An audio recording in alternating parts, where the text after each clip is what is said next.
Hello everybody, Saturday afternoon and it's really sunny.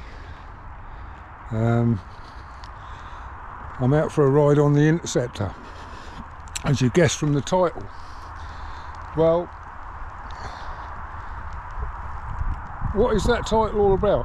Well, I went, those of you who follow my channel on a regular basis will know that I go to Ston & Barnes bike night on a Thursday night. It's finished now for the year. Not last time, but the time before, I was wandering up and down the rows of bikes and spotted a guy who came in with an Interceptor 650. So I sidled up to him and got talking to him. He was only a young fella, probably in his 20s, early 30s, late 20s, early 30s. And I said, "Do you like it?" And he said, "It's the best bike I've ever bought."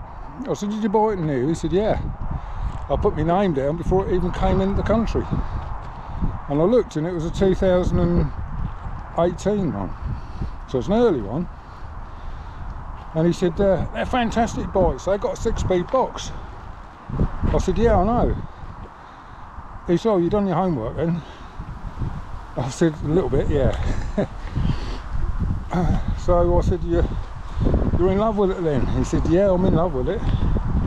And he got 20,000 miles on the clock, which was quite impressive really. It means he's out and about. So I said, "Well, I've got one, 2022 one." He said, "Oh, right." He said, "What colour's yours?" I said, "It was the Sunset Strip one, but it's had various tanks on it now, so it's could be any colour." "Are you on it today?" I said, "No, I'm not on it today." He said, "What do you think of it then?" I said, "Yeah, it's all right." And he looks at me sort of a bit puzzled, and I thought, I better elaborate on this a bit. So I said, "Well, it's all right, but I'm biased, you see, because I've got 3 original Interceptors." He said, "What, 3 of these?" And I said, No, not these." He said, "Well, what do you call original Interceptors then?" I said, "The ones that Royal Enfield in the UK made." And this is the truth. I apologise if you're watching, fella, but he said to me, "I didn't know Royal Enfield had opened the factory over here." All right, well, so I thought, "Oh, well, you don't really know your history then."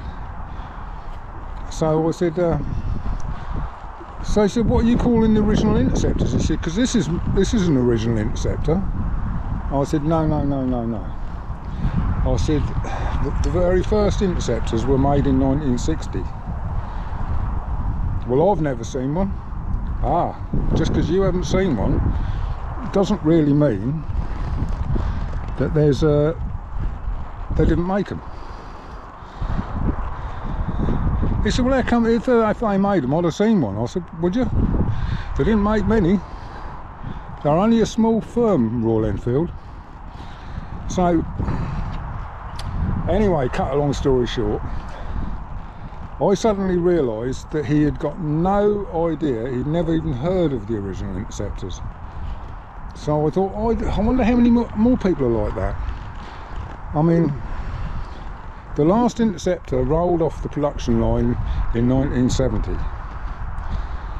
And the very first one was produced in 1960. Or 59, we'll call it 60. But that was a very different beast. I better show you what I'm on here. I'm on the Mark II Interceptor, and with the frame number of this one, it's in the very last batch ever to be made by Royal Enfield before they shut the doors. It's in the last 10. I think they used to make them in batches of 10. But this is an export model only. In fact, they all were. All Royal Enfield Interceptors were export models only. That's why a lot of people have never heard of them over here. This is absolutely filthy because I've been riding it in the rain. I don't care when I ride, but tomorrow it's going off the road for a month, and it's going to get all the cosmetics sorted out on it, all the polishing and cleaning and touching up and all the rest of the things that need doing to it. So yeah, so this is really just about the Redditch built Interceptors, well, and the Westwood built ones, because they had their underground factory in Westwood. So you've got to go back to 1959, and the top model that was being sold then by Royal Enfield was the Constellation, which was a 700 parallel twin, and it was fairly hot. I mean, it was about 52 horsepower. It was no slouch, and Royal Enfield had got quite a bit of an export market going on with America, because the days for the big bikes over here were done then. In the late 50s, early 60s, people didn't want anything bigger than a 650, really. But America was completely the opposite. They wanted more and more. I mean, look at the muscle car era through the 70s. It was, and 60s, late 60s. It was more and more horsepower, bigger and bigger engines, and it was the same with motorbikes. So Royal Enfield, they exported the Constellation to America, and it sold a lot better over there than it did over here, because the Americans just like big horsepowers and big cubes. And the other thing was, it was bigger than anything BSA or Triumph were making, so that instantly made it a sales success, although Triumphs and BSA sold in great numbers over in America. But moving forward a little bit, they wanted a bit more stylish for the Americans. Americans like peanut tanks, and they've got to look the part, lots of chrome and stuff like that. So they did, the first of the Interceptors was a 700, and they made 126 of them according to the factory records. I might be wrong on that figure, it might be 156, but it was very low numbers anyway, and they were all for export. Well, the prefix for the Constellation on the engine number was VA, and all the Interceptor 700s they produced, the engine number started with VAX, so they were called VAX Interceptors, and they're all 700s. If you see somebody who's selling a VAX Interceptor and it hasn't got VAX on the prefix of the engine number, it's not an Interceptor. But it was still the same horsepower, but it got hotter cams in it as well, and it was quite a thing. Ever so rare. I don't know of one in the UK. I expect somebody's got one tucked away somewhere, but they were an American model only, so if there is one over here, it's been brought back in. So anyway, moving along a little bit, and they got to the thinking about designing something to compete with Norton's 750, which was the Atlas, which was introduced in 1962. So Royal Enfield got down and thought, well, you know, people are making bigger bikes for export, because the Atlas was only made for export to start with. And Royal Enfield had a bit of a head scratch and thought, can we take the 700 out bigger? But somebody said, well, the crankcases won't stand it. I mean, they're borderline now. So anyway, they stiffened the crankcases up a little bit and took it out to 726cc. So 736cc, not 726, 736cc. And they called it a 750. So that went over to America, and they couldn't get enough of it. But they had to dress it up a bit the original ones were basically just a Constellation with a bigger engine. But they did sell because the Interceptors all had dynamically balanced cranks from the factory, and that's something that Triumph and Norton and BSA didn't do. And if you've ridden an old Triumph, they are a bit of a vibratory old thing, and the Norton Atlas was something else. You rev a Norton Atlas hard, they'll have your fillings out your teeth. I tell you, they are vicious on the vibrations, and Norton could only calm it down by dropping the compression ratio a little bit. And then basically when they put it in the Commando, or designing the Commando, they made the Commando rubber mounted isoelastic mountings so the vibrations were lost in the frame. But the Interceptor was really smooth, and I'm sure you don't want to keep looking at me, look at my bike. So the Interceptor was really smooth because it had this dynamically balanced crank. Well, Enfield dealers probably sold Norton Atlases as well, and they obviously had demonstrators. And if you went out for a ride on a 750 Atlas and then got on an Interceptor, you'd notice the difference immediately. So the Interceptor sold. So then they brought out the Mark 1A, which still had the same engine. They put upswept pipes like this one's got on it, and chrome guards, the little peanut tank, brace handlebars. These are the wrong handlebars in this, I know they're not, so they've got to have a brace across there. And they sold in great numbers as well. Then the Mark II came out, which is this, which was a complete redesign of the engine bottom half. Still had the same gearbox, still had the same top end, but this is wet sump. The oil's all in the bottom. There's no separate oil tank on the back here where they are on the Mark 1As and the Mark 1s and all Enfield twins. It's all in here, in the bottom, in a sump. That's why you've only got one oil pump, and that just pumps it round, feeds the big end, feeds the rockers, and then it all drains down back to the sump. So you can have a bigger oil pump, because this is the same oil pump in there as the return on a 500.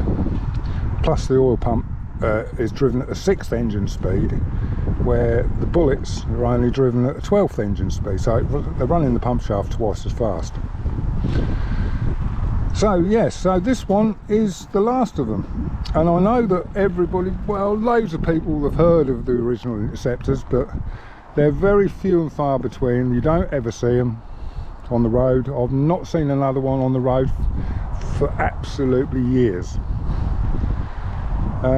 This is a Mark II, and they only made 1,200, and just about all of them went for export. 99.9% of them went for export. So all the ones you see over here have been re-imported back again. And out of 1,200, I feel incredibly lucky and privileged to be able to own a bike like this. Out of a total production run of these of 1,200, I mean, how many motorcyclists are there in the world? Out of the billions and billions and billions of population, how many motorcyclists are there? There's hundreds and hundreds and hundreds of thousands. And yet out of the 1,200, I've managed to get one. I feel real privileged to own it. It's the pride of my collection, believe it or not. So yeah, like I say, this is I think this is September 1970, I think. I can't remember the exact month, but I'll have to look, but I know it is in the last batch. So this is what I call the king of the Interceptors. It was the pinnacle of what Royal Enfield could achieve in performance bikes. Well, here we are on the bike.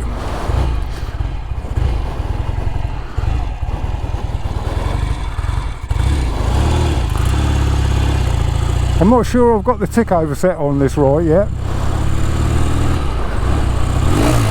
I've got some neutrals in the gearbox.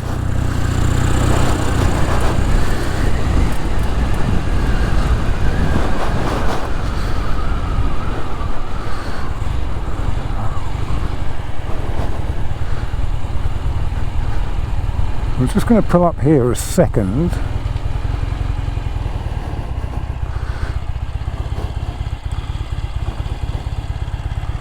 Just to see if I've got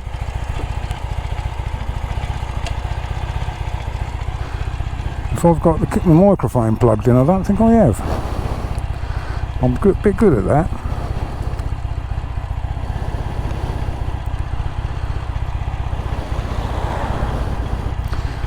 Let me just see.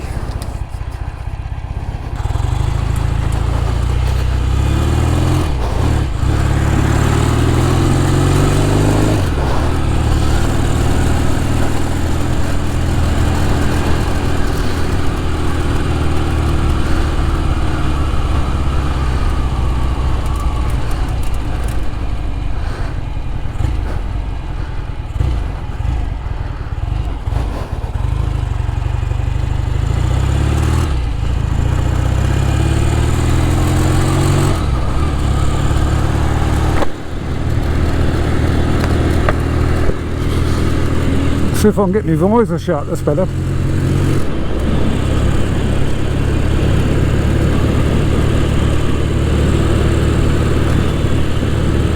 This is a great bike to ride, absolutely great bike. Take no notice of the clocks, they're all over the place. They're not the right clocks for it.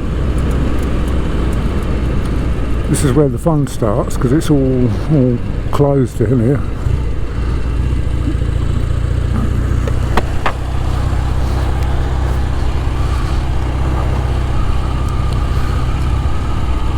Trouble is when it's one carriageway only, you meet somebody and they're not going to give way for you because you're on a motorbike.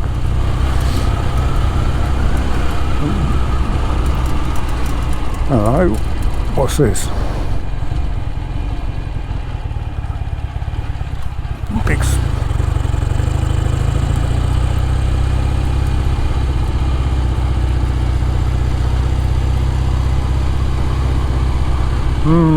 road closed. Unless I fall down a massive great trench, I think I can get round there.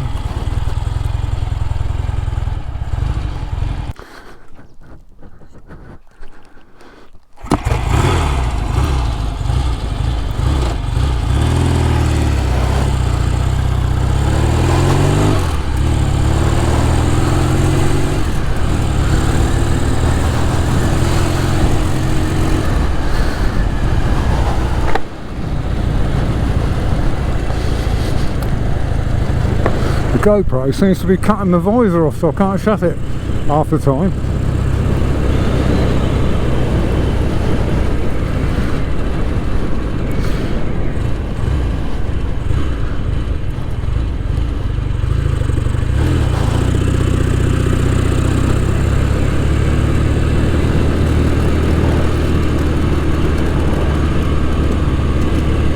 You just shut a whole village off.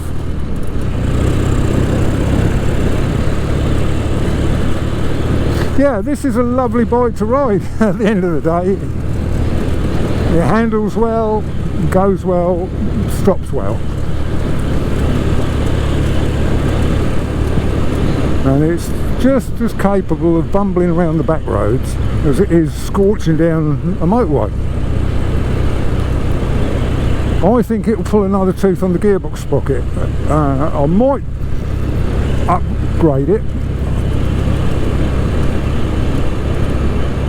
The trouble is, you put a bigger tooth on the gearbox sprocket, it always makes first gear higher.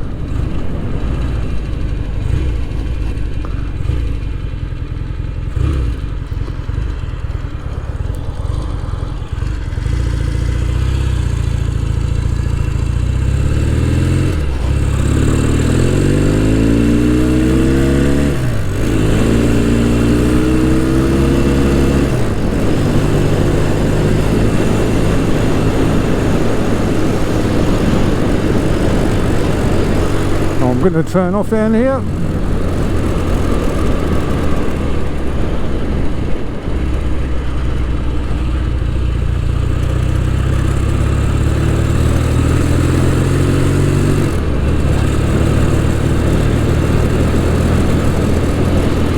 Take advantage of the evening sunshine. I've no idea what the time is. I guess it's about 5:30.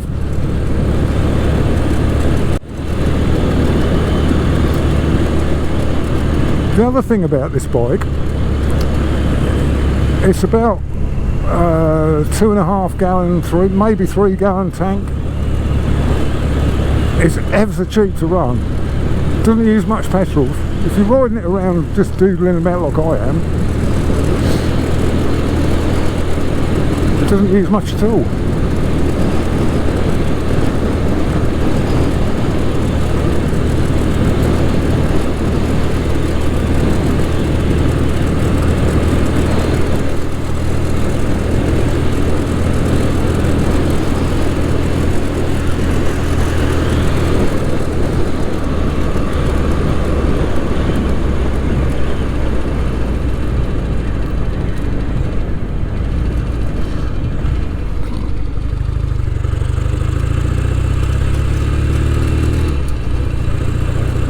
I mean, you can go right down the top gear just ticking over, literally.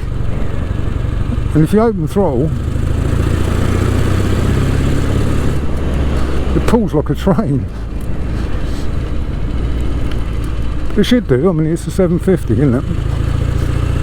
The closest thing to this in the British bike side that I've ridden was the 750 Commando. But this is a lot smoother.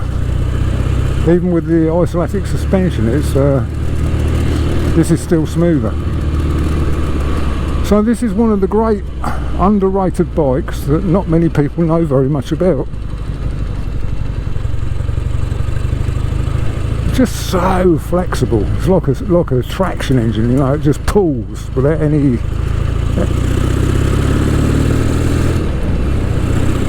qualms or difficulties or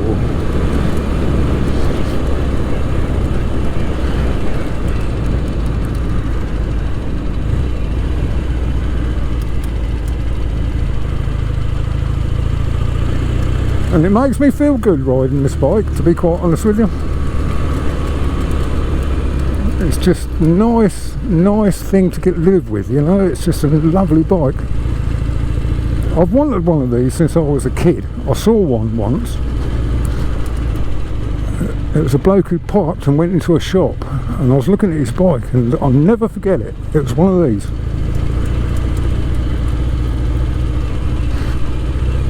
But it was, knowing what I know now, it was a Mark 1A. It wasn't the Mark 2, but I can remember him starting it up and thinking, how good does that sound?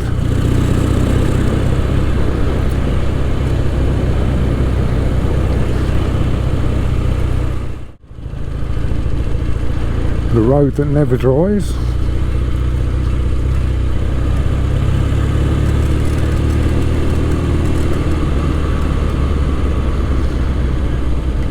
Am I going to go up here, or might as well? I've got to clean it tomorrow anyway.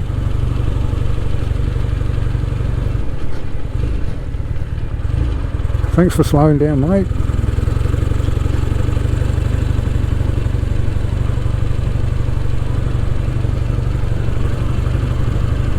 We're going uphill now, so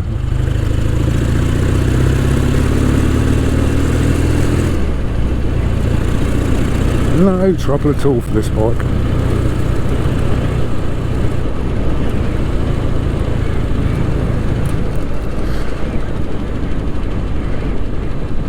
I don't think this is what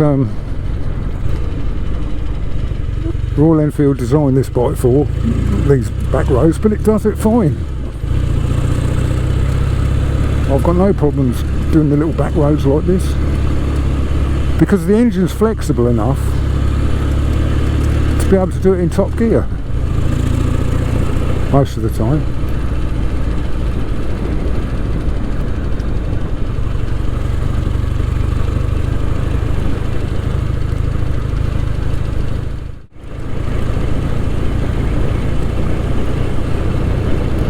So, going back to the Royal Enfield's Interceptors,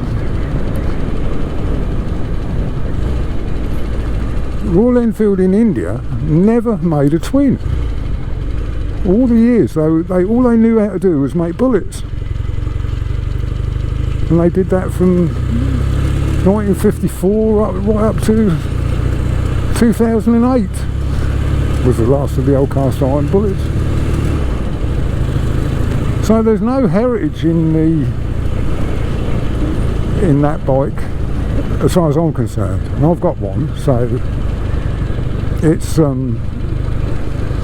got no history. It just happens to have the same Royal Enfield badges as the Mark 1As and be called an Interceptor, and it's got 2 wheels and it's a twin. That is where the similarities end.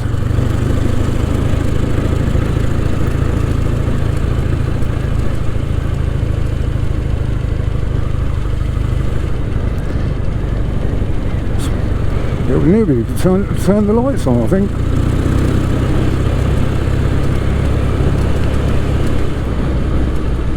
There's always somebody coming. Dog walkers, and there's something about round here, everybody seems to be walking the dog. Apart from this bloke, he's either carrying it or it's run off. No, it's there.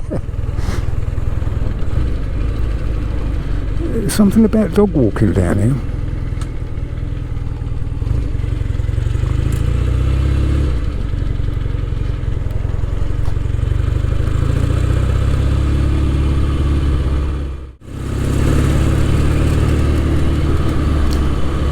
One of the things I hate most about my 650 Interceptor is it's got a 270-degree crank. I know they've done it to make it smoother, but if I want a bike that sounds like a V-twin, I'll buy a V-twin. And that is one of the reasons I don't like, the only Triumph I'd have out of the new lineup is the 865 Bonneville, because it's a 360-degree crank in it. So I just don't like 270-degree cranks in parallel twins. It just seems it's like putting mustard on rhubarb and crumble. You know, it doesn't work.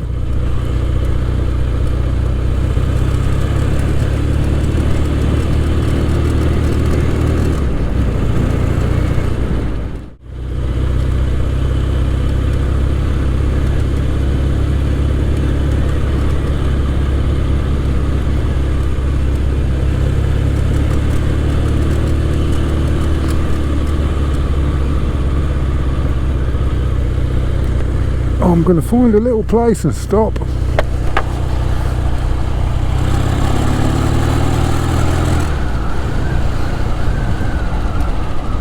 I know where this comes out now.